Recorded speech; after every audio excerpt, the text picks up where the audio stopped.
Kayo po ba ay madalas na tumatanggap ng mga bisita? Kayo po ba ay nagpapapasok mismo sa loob ng inyong tahanan or ng inyong bakuran? Or kaya po kayo po ay nag-iimbita ng mga ibang tao sa loob ng inyong tahanan?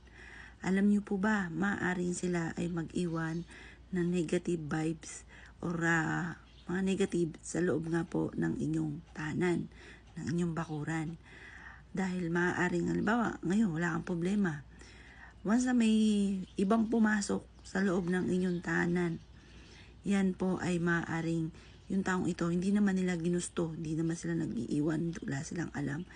Pero nakakapag-iwan sila ng negative vibes sa loob ng ating tahanan o ng bakuran.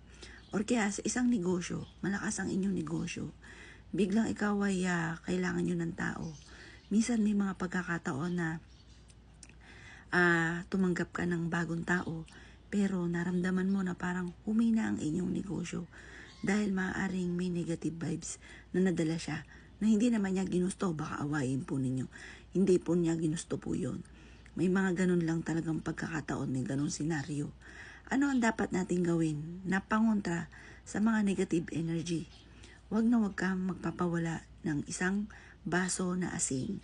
Dapat laging may asin sa loob ng inyong tahanan or sa harapan ng inyong tahanan dahil humihigop ito ng negative energy.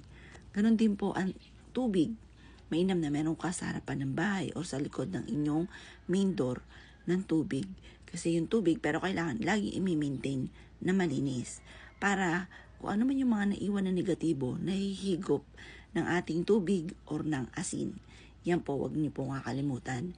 Kasi alam niyo minsan, okay naman po ang ating tahanan, okay po tayo, may mga pagkakataon lang na kailangan natin ng mga pangontra.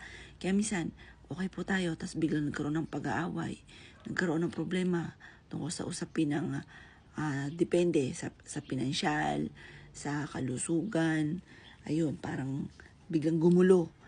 Dapat meron kayong pang-alis or panghigop ng mga negative energy, kagaya na nabanggit ko po sa inyo.